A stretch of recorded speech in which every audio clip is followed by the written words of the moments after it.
All right. So we left off at should I be doing full body workouts or split training? And I answered that in the previous one,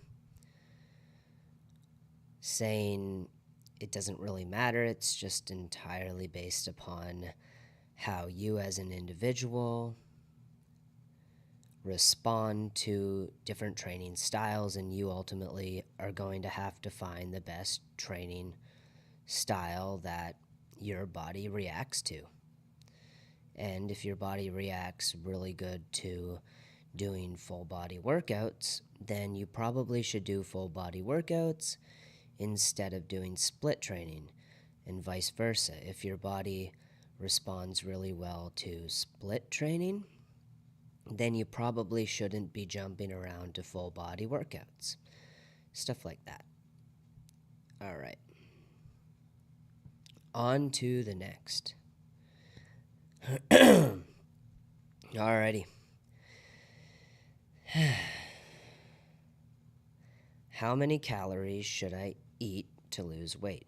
Well, this is a tricky question because everybody's different and everybody requires a certain amount of calories to be at maintenance, and maintenance is just the middle ground. So if you eat your maintenance calories, you will neither gain weight or lose weight. And that's basically what maintenance is. Being in a calorie deficit would mean a little bit somewhere under the maintenance line. And being in a calorie surplus would mean your calories exceed the maintenance line. And it's basically this set point. You can think of it as a genetic set point. Your maintenance calories, your maintenance line, if you will. It is a genetic set point that determines how many calories you need to be at rest. And rest is just you're not losing, you're not gaining. And how many calories should I eat to lose weight? Well, a really good method of determining how many calories should you eat to lose weight is to try to figure out where your maintenance is. I know it's not going to be perfect, but it's definitely an important thing to try and grasp. Like, how many calories do I eat regularly? So just what I would recommend is keep eating the same, keep doing the same thing, but kind of track where you are. And at the end of the week, like, weigh yourself every day and then see the influx, like the different fluctuations between your starting weight and ending weight, and the weights in between, because again, water weight is factored into this, etc. And typically, if you're gaining weight, then you're in a calorie surplus, and if you are losing weight, then you're in a calorie deficit. And you take this ideal amount and just gradually start to lower the amount you eat every day. And it doesn't have to be by a lot. And what you do is you keep track of this, and as you keep doing this over a longer period of time, and if you keep losing weight, you'll know that you are maintaining a calorie deficit and your calories will be right for your goal, which is losing weight. However, another thing to take into consideration when thinking about this question is that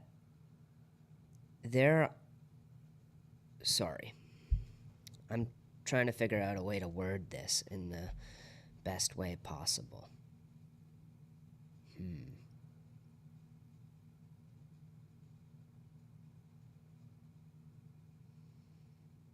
Well, how many calories should I eat to lose weight? Well, it's obviously going to be different for everybody. We already covered that. Water. You are going to want to take into consideration water weight. Water weight's a very hard thing to categorize. There's also muscle gain that you want to take into consideration. Are you gaining muscle? Are you losing muscle? Because if you are losing weight, you could be in a calorie surplus, losing some weight. But the problem with that is that your calorie surplus is so minimum, but your activities throughout the day, you're not giving your muscles the stimulus they need to grow, or the protein that you're intaking, the amino acids required to build those muscles up, they're kind of atrophying and falling apart. Because your body ultimately adapts to the stimulus you impress upon it, and if you are impressing very little amounts of stimulus upon your body is going to be like, whoa, whoa, whoa, I don't need all this extra muscle to function. I don't need all this. I can just downgrade because that's what my environment is requiring. It doesn't require a lot of muscle density and mass, and it requires me to be a little slimmer because I don't need to do so much. And ultimately your body's going to adapt to your environment, and if your environment does not have any requirements for physical activity, then your body's naturally going to be downgrading.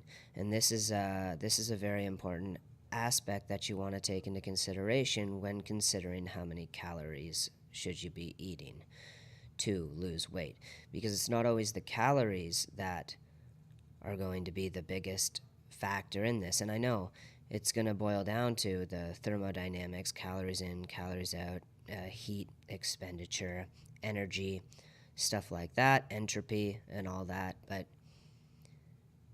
if you're looking at it from a very holistic perspective, again, like I said in the previous video, it's not about putting all your eggs in one basket. It's about spreading that across a multitude of different baskets and lowering them simultaneously and individually in a way that doesn't affect one area in a negative way. Because, like I said in the previous video, if you happen to put all your eggs in one basket and drop a level, like picture your body as a bunch of, like a singular line. And on this line, there's bars. And there's bars dispersed across this horizontal line. And the line is the set point. It's where your body wants to be. And what happens is these bars, they kind of go up. They go up past the set point, and they go below the set point. And what your body does is it tries to bring these bars back to the middle line, which can be considered homeostasis in this example. But what happens is, if you put all your eggs in one basket, essentially you're taking one bar and you're either skyrocketing it to the moon or you're dropping it to the center of the earth. And what happens when you do this is all the other bars are going to have to almost compensate, and it puts everything in disarray. Like, everything is disorganized, your body is going frantic, and it's having to balance itself out in a more erratic way. And that's not the best thing you want. Hold on, my mom's just texting me.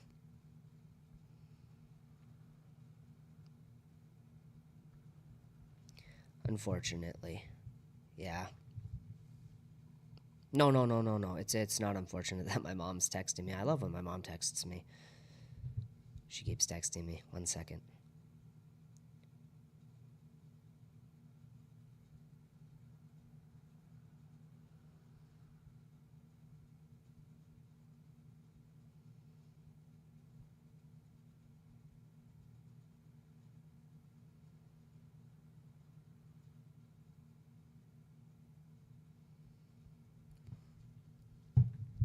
chaotic. Anyway, next question. What's the best type of workout for beginners? Okay, there is a lot of different opinions on this. All right. Food.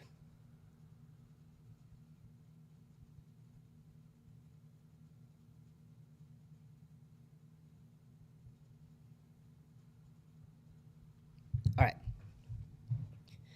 So, there are.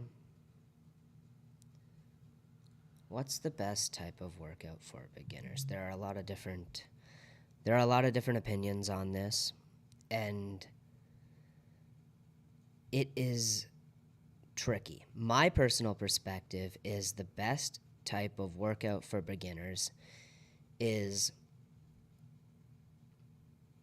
workouts that are going to get them the most bang for their buck with the littlest amount of injury risk possible. So don't put a beginner in a very dangerous position and have them lift extraneous loads in that dangerous position for maximum hypertrophic benefits or whatever. See, there's definitely moderation with all of this. The best type of workout for beginners is going to be the workout that challenges them enough that they can enjoy it and progress, but it's also not going to challenge them too much that they end up getting hurt. And I know that's a very standardized answer, and I'm supposed to be the one who is coming up with unique and novel insights into health and fitness. However, standard's not always bad, and there's a reason why it's set up like that.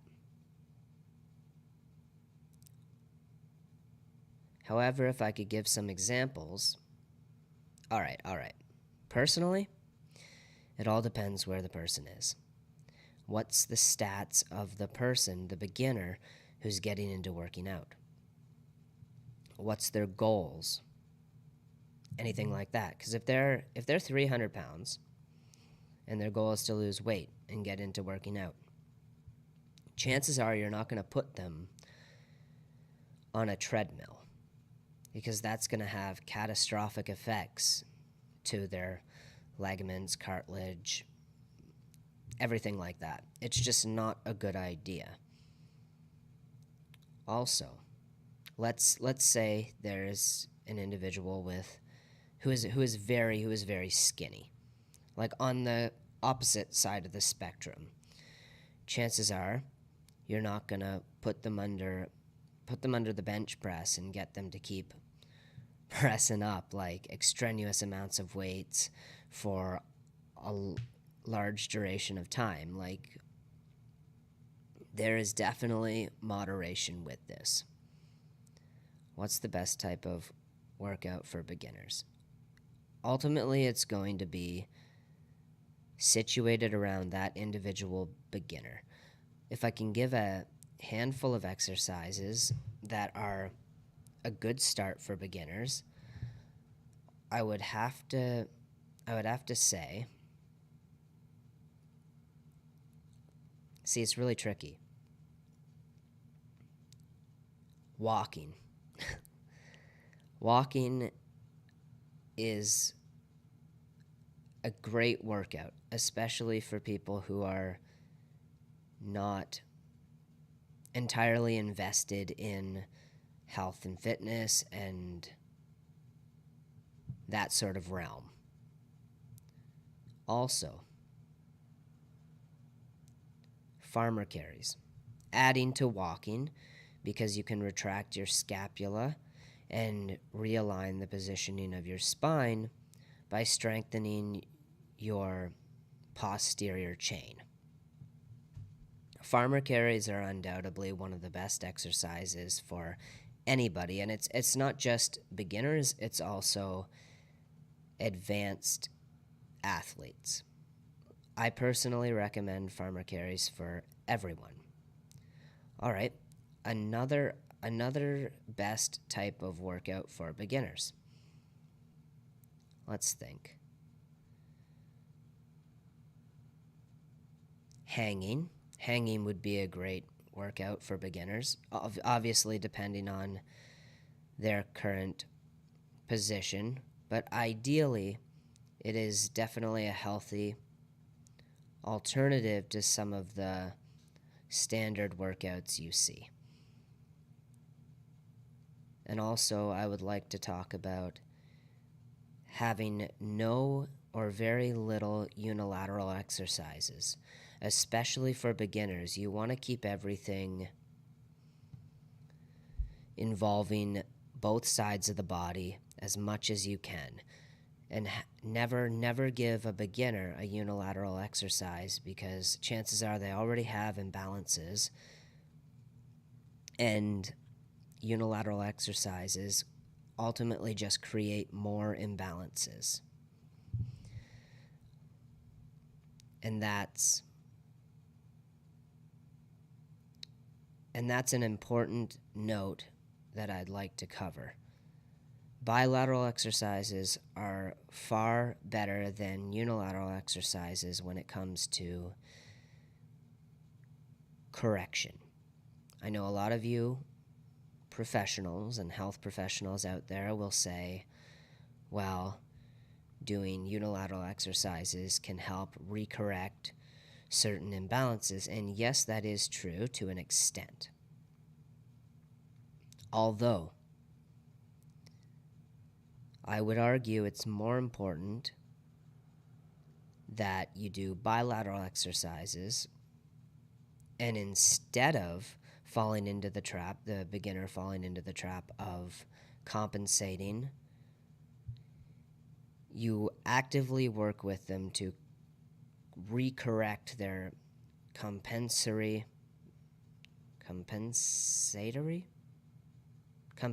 mechanisms, like compensating mechanisms that they have developed. Like if they're doing a chin-up and they pull up with one arm more than the other arm, try to get them to pull up equally instead.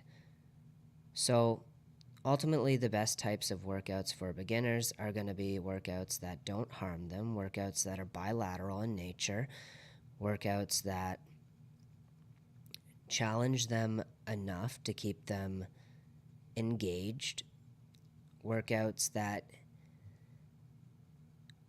are going to pose benefits, and not just short-term benefits, but also long-term benefits, like the farmer carries, recorrecting the scapula, recorrecting the posterior chain, and ultimately the best type of workouts for beginners are definitely going to be low intensity, low to medium intensity, bilateral workouts that help to recorrect and transition them into the world of health and fitness in a very smooth and enjoyable manner.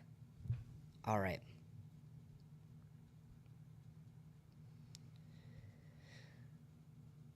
How do I make my workouts more challenging as I progress?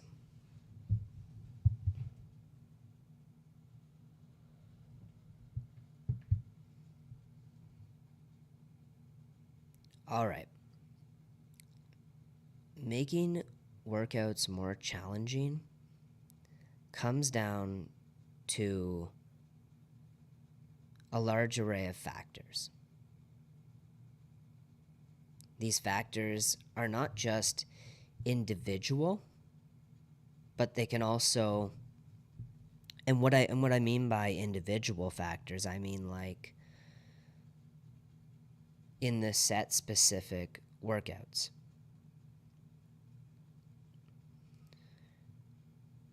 Because think of it like this. if you want to make your workout very, very, very challenging as you progress, what you can do is you can have a moderate intensity workout, and then instead of resting, you can go and do a crazy workout the next day while you're already sore. It's going to be way, way, way, way, way more challenging. And you won't be able to lift as much as you did the day before, but it's going to be way more challenging. So this question, how do I make my workouts more challenging as I progress, can be seen in many different lights. And that's just one that I'm going to shine upon this. Now, do I recommend chasing after the challenge as you progress? No, I don't recommend that. Personally, I think if you try to make your workouts as challenging as possible, then you're going to end up hurting yourself.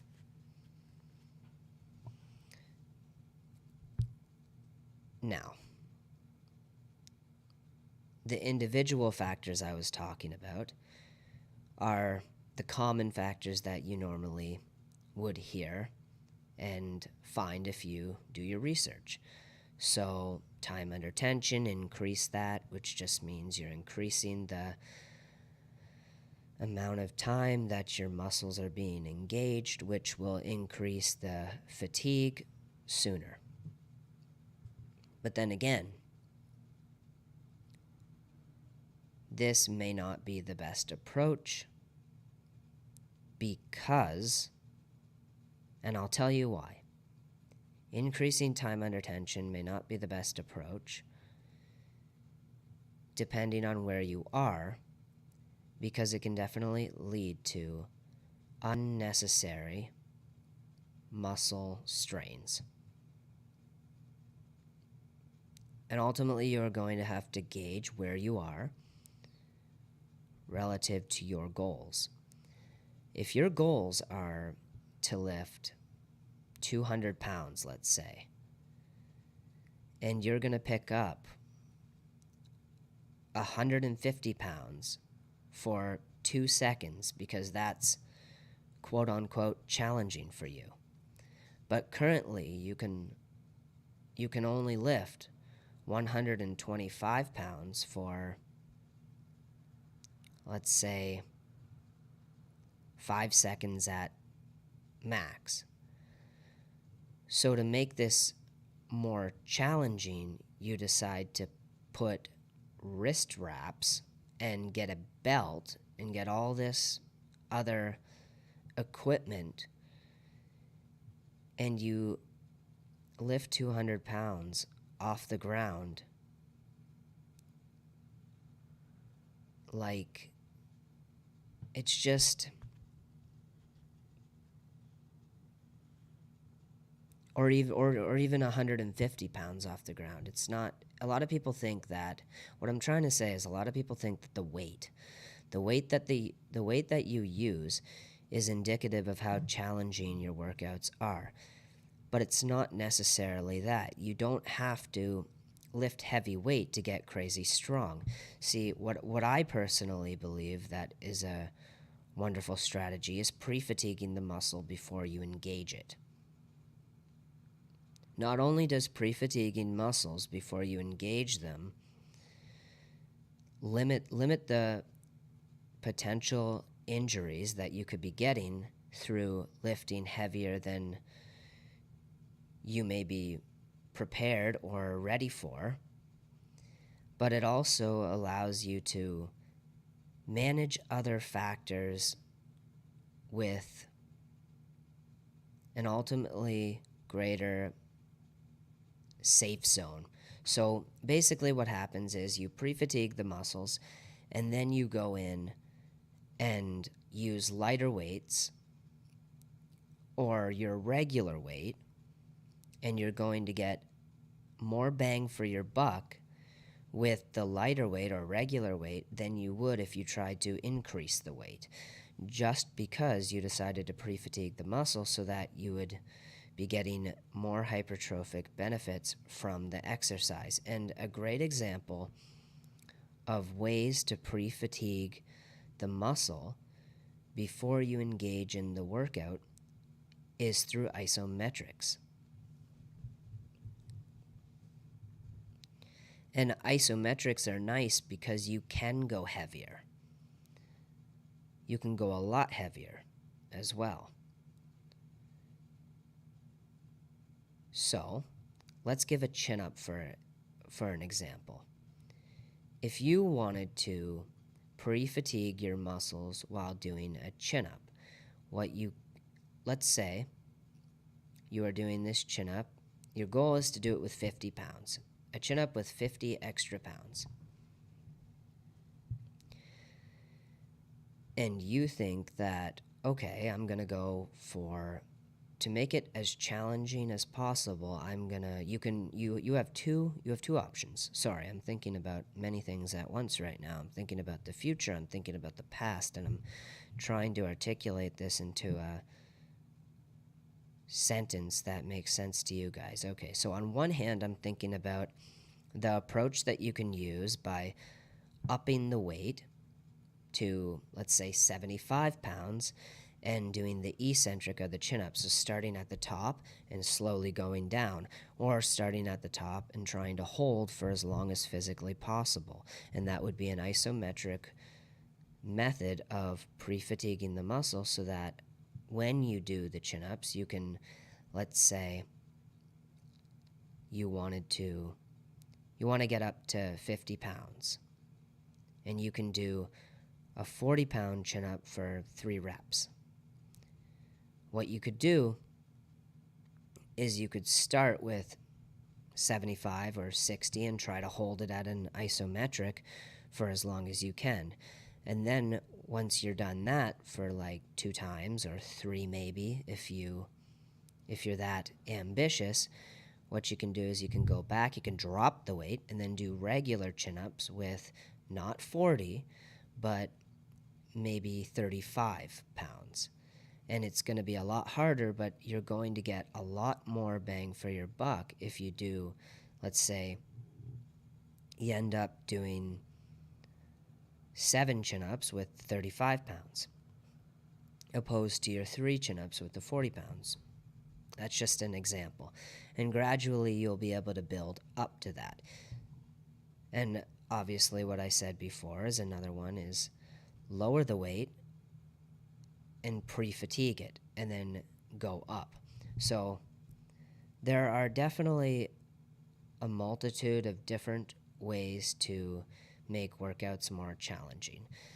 A great way that I do is I change the grip. So on chin-ups, I will get rolly handles, so handles that roll, and it'll make it harder to hang on, but ultimately it will add a greater level of challenge. And grip strength is imperative towards building a better frame. There's a reason why rock climbers, elite rock climbers, are some of the strongest people on the planet. And grip strength is a huge, huge, huge correlate to that.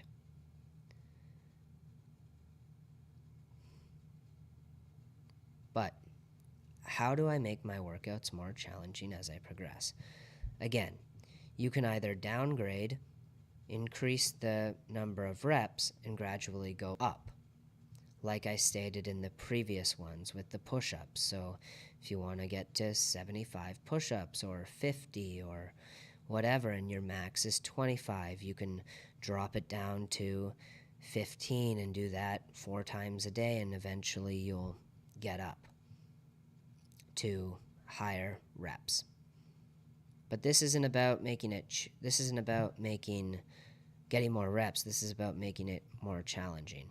And obviously you can attempt to go for higher reps, but higher reps mean a greater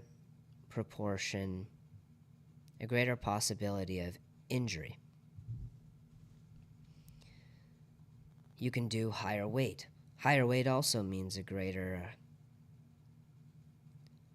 possibility for injury. See, it's all about balancing injury, taking into consideration injury prevention, and it's very, very, very important to make sure that you are taking into consideration how you feel.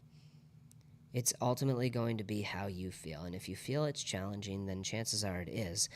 Or, again, what I said before is maybe you're working out before you fully recovered and it feels more challenging than previously, yet you're working not as hard. And that's, like I said before, strength fluctuates. The challenge of your workouts is going to fluctuate. It doesn't necessarily mean you're weaker or stronger. It just means that every single day is different, and you have to find a way to cater your challenge to that day. And the only person that can cater the challenge of your workout to you is you, because only you know how hard you're working. And I believe that is a very important note to take into consideration. All right, can I work out while sore? Sorry, my battery is going to die. I'm going to go plug the laptop in. This is a new setup. I don't normally use this one. My setup downstairs got kiboshed, but that's fine. Be right back.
All right, back. Sorry about that.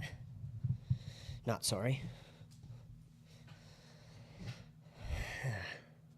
Not sorry, because if I didn't plug it in, it would have died, and then you guys wouldn't get the amazing information that I am so trying to deliver. Anyway. Wow, the time. I have to get faster at this. But again, I want to provide the best information I can. All right. All right.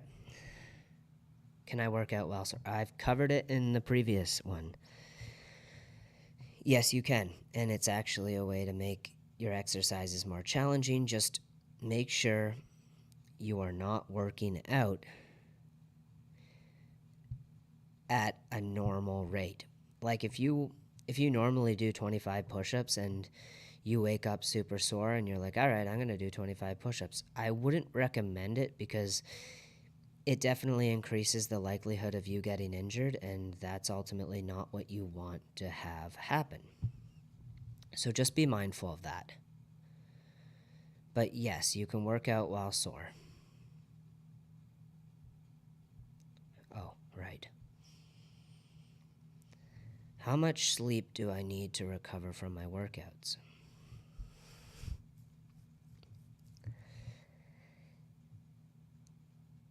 I think this question should be rephrased. Because to me, when I read this, personally, I see the underlying connotation that is asking the opposite. See, the question itself asks, how much sleep do I need to recover from my workouts? But what I'm seeing is,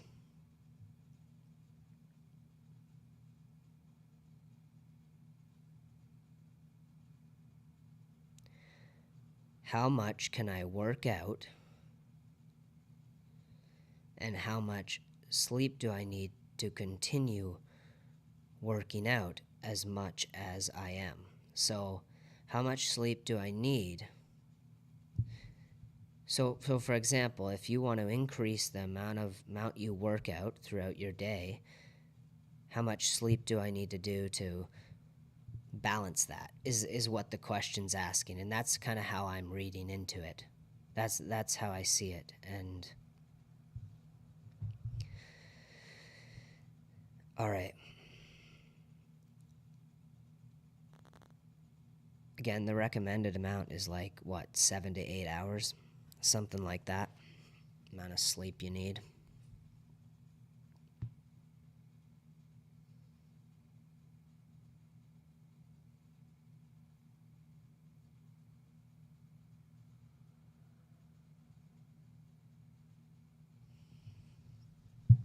All right.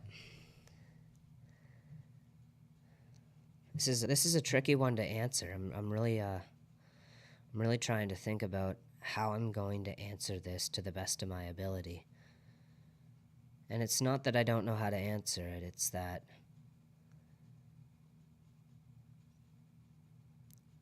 there's a lot of ways to answer it, and I want to make sure that the way that I answer it is going to have the best possible information that I can give.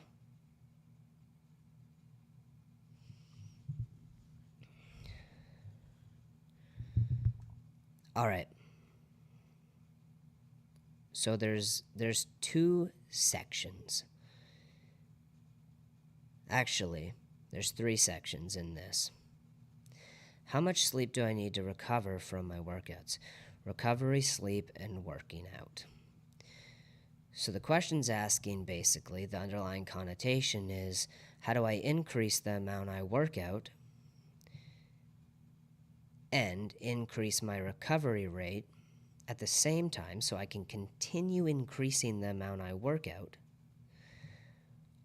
And how much do I need to sleep to do this? And again, this is going to boil down to the efficiency principle. It's your input has to be less than your output. And what this question is asking is, how can I make my input as big as I possibly can and still somehow keep my output? And the problem with this is that time is a valuable thing. Time is a very, very, very valuable thing.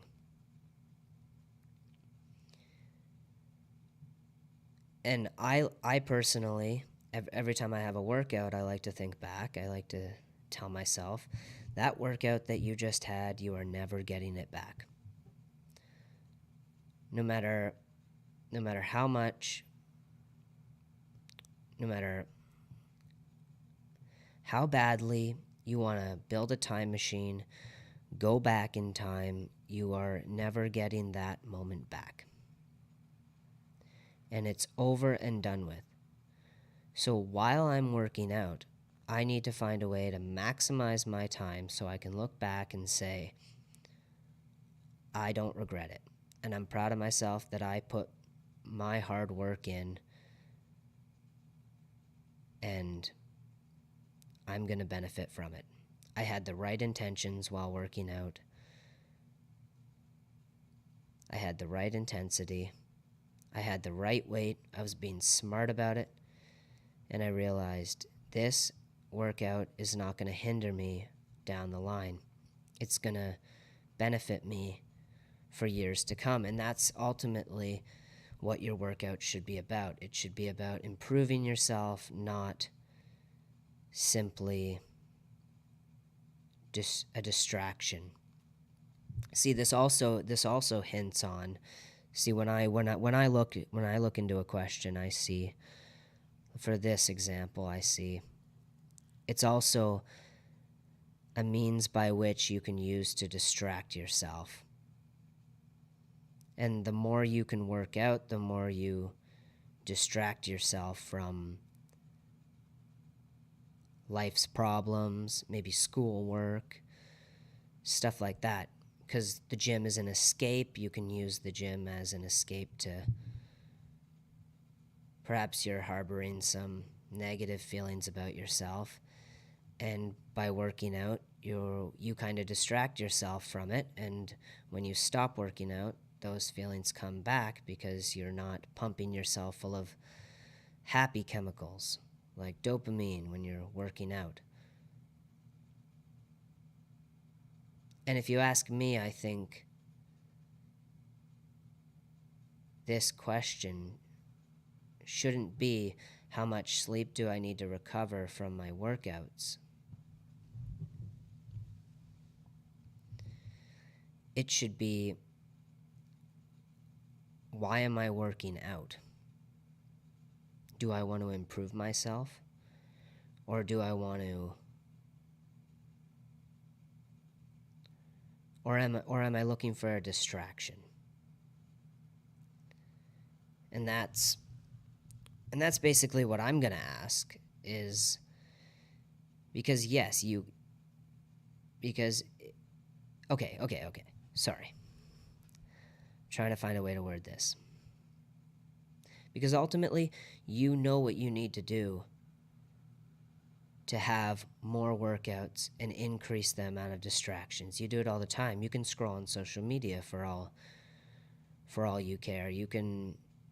There are numerous amounts of distractions out there, and you can scroll, you can read books, you can play video games, you can work out. And I get that working out is definitely a healthier distraction, but if you're doing it to distract yourself from real problems, then you might want to be looking at that a little deeper. You might want to really take a step back and think about why you're working out. Because ultimately, you already know what you need to do to, well, work out more. You simply go to the gym, you work out more. You talk a little more. You don't work out as hard so that the next time you go to the gym, you can repeat that process, and you can keep going and keep going and keep going. And I feel as though if I answer this question, I'm not going to be benefiting anybody in any way, shape, or form. I'm just going to be feeding into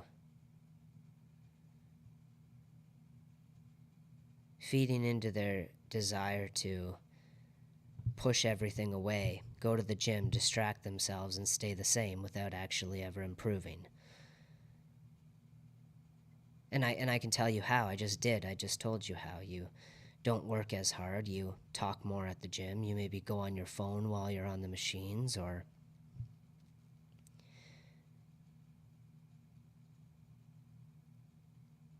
and you eat the calories you burn.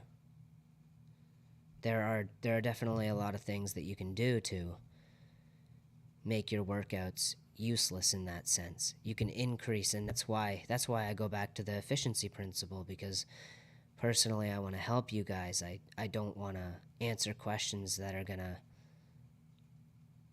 are almost targeted to put you in a trap.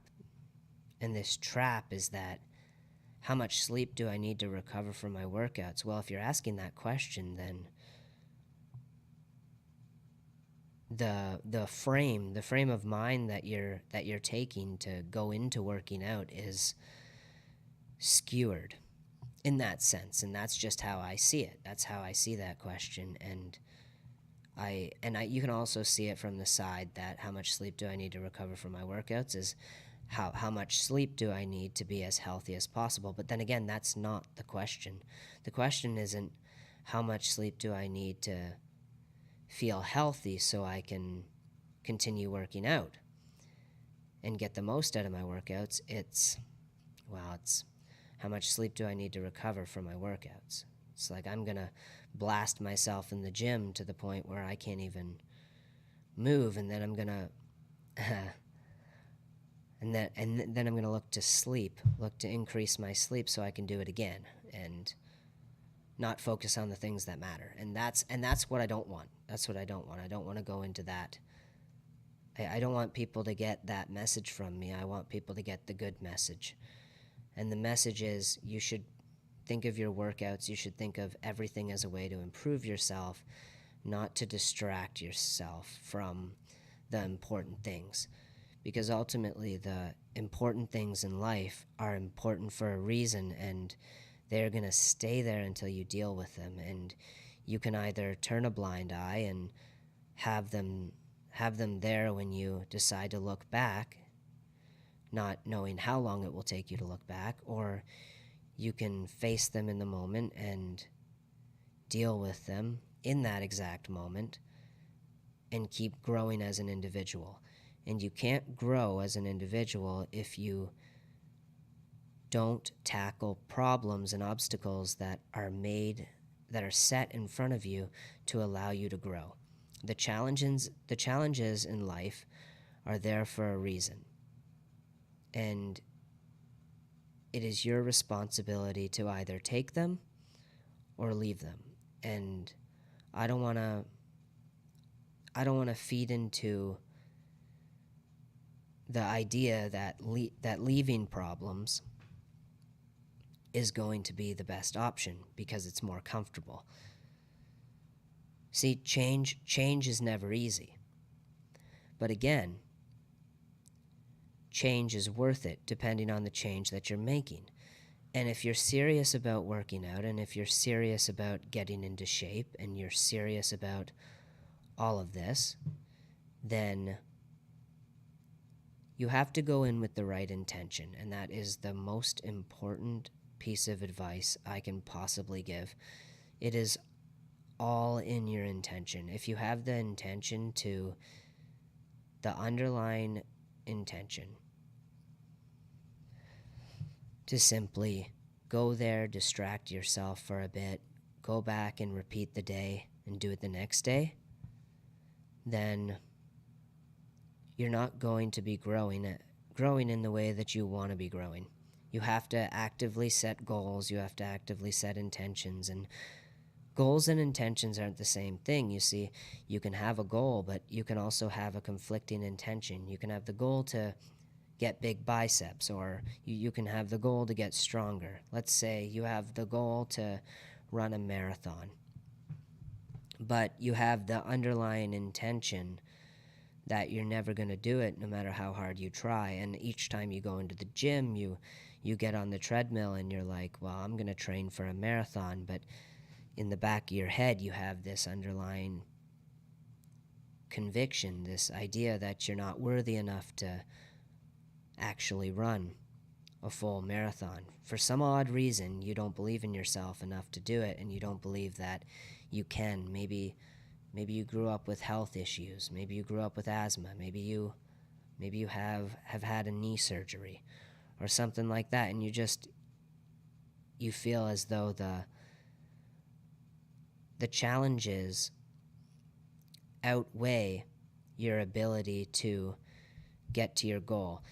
And that's why I say it's the intention that matters, and you have to have an intention that is capable of fighting against the environmental challenges. And if you don't have the intention that's capable of fighting against that, and you kind of succumb to those environmental challenges, like nothing is working out, and you're maybe not the most ideal candidate, or you're just not ready for it, and you let this feed into your intention, it is going to skewer your entire workouts.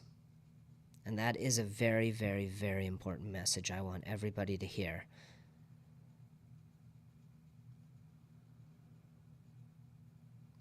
It's all in your intention. You can have goals, but you have to make sure your intentions are in alignment with your goals. If you have a goal of getting healthy,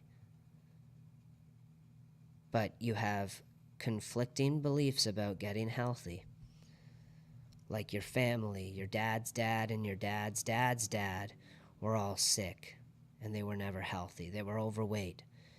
And you're currently overweight and you're like, and you have this goal to get healthy and break the cycle. But your intentions are rooted in the cycle. Thinking, well, I can't do this because it's in my genetics. I can't do this because, well, look, it doesn't matter. It doesn't matter if you are the ideal candidate. It doesn't matter if you're ready to embark on this journey or not. The best journeys are the ones that come by surprise, and they're the ones that you're not ready for. Because if you're ready for everything, then what's the point? There's no excitement in that.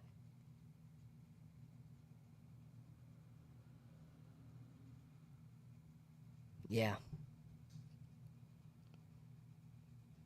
And honestly, from my experience, nobody truly is ready for anything. Whether that's supervising a room full of 100 people, or whether that's dealing with an accident, whether that's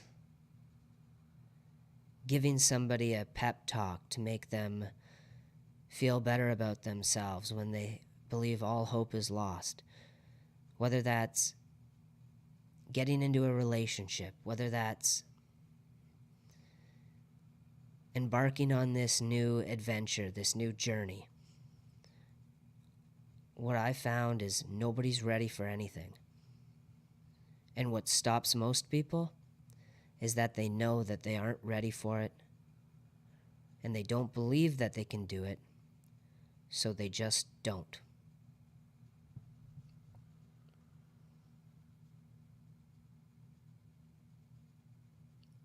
And I believe that's pretty powerful. I think it's important to understand that nobody's ready for anything. And you're probably never going to be ready. You can study and practice. Let's say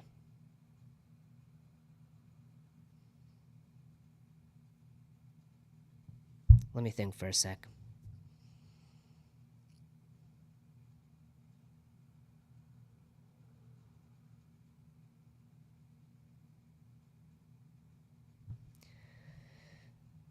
You can study and you can practice every single martial art, and you can do this for years on end and years on end. And you can train and you can train and you can train and you can train, but when it gets ready, when everything comes to pass, like you're standing in that ring, you're standing in that octagon, the only thing you have, the truth is, you are not ready for that fight. The only thing you have is you have convinced yourself you are. And your job is to convince yourself that you are ready. And all that training, all that prior knowledge, the studying, those are tools, and those are milestones you use, that people use, to convince themselves that they are ready. And it's your job to convince yourself that you are ready, because nobody else can. And if you truly wanna have the best chance of succeeding at your goals. You set a goal, you have to not only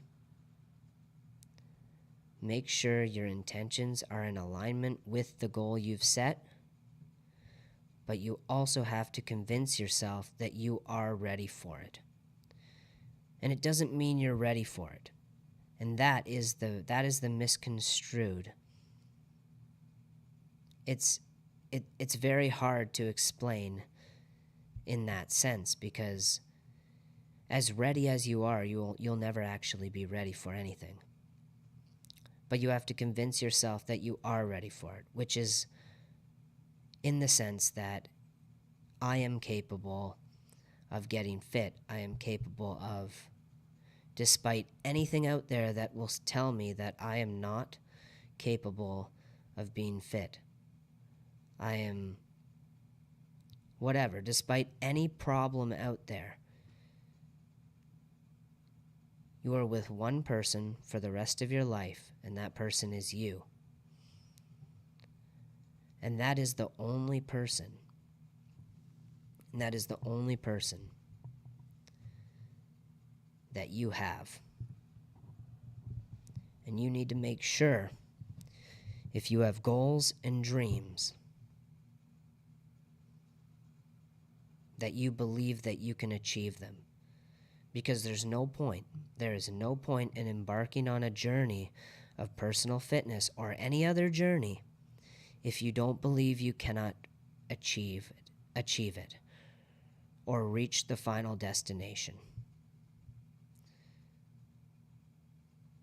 And in reality, the journey is the destination. Because even if you make the destination, you're still on the journey.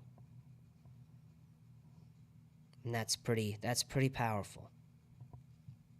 And that's kind of what I got from that question. And I really wanted to get a little deeper into that, because sometimes these superficial questions carry connotations that, and it's in the way that people ask these questions that can significantly destroy their chances of getting to their end goal. And I'm not feeding into that connotation whatsoever. And I choose not to. I choose to help people. And that's just who I am. So how much sleep do I need to recover from my workouts?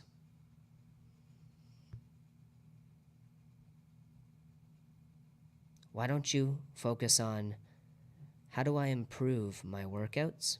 How do I improve the sleep I get so I wake up more recovered?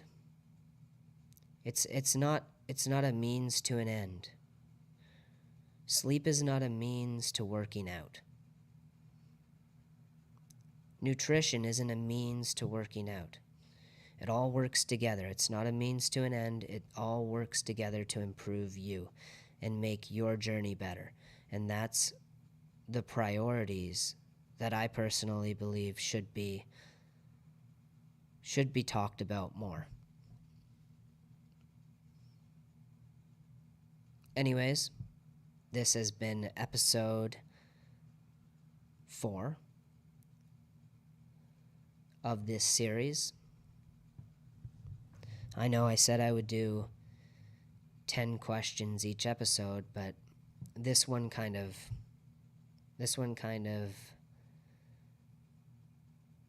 piqued my interest, and I wanted to go into depth about it to try to give an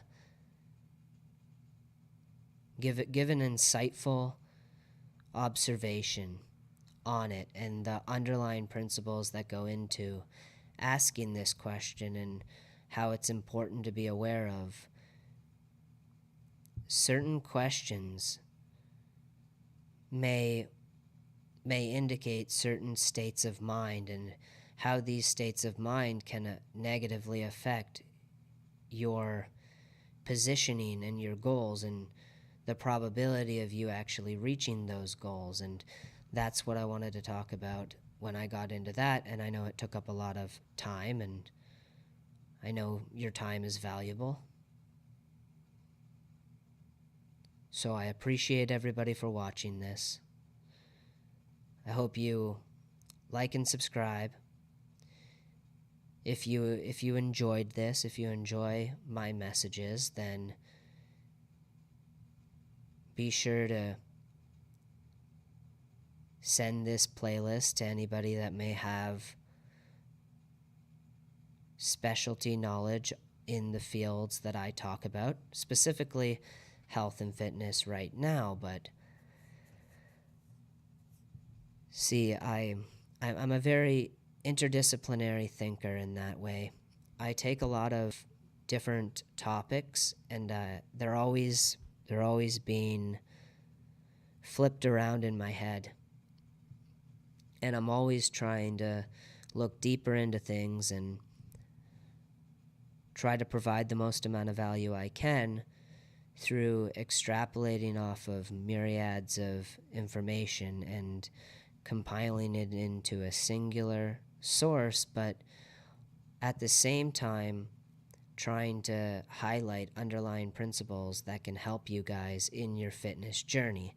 And yes, I am definitely going to be talking about different things other than fitness, but the main points I like to talk about is personal development, fitness, health, and stuff like that. But I understand that all of it ties into each other in this, again, synergistic, holistic web, if you want to call it that, for understanding. So I hope I was able to give some insights into some of the questions that have been discussed in this video, and I hope you guys stay tuned. I hope that if you found this valuable or interesting, you could shout me out to an expert in the field or something along those lines, see what they think about it, to give me feedback, because I love feedback. I like seeing what I can do to provide even better information to you guys, and that's my goal. Anyways, Jacked Couch Potato, out.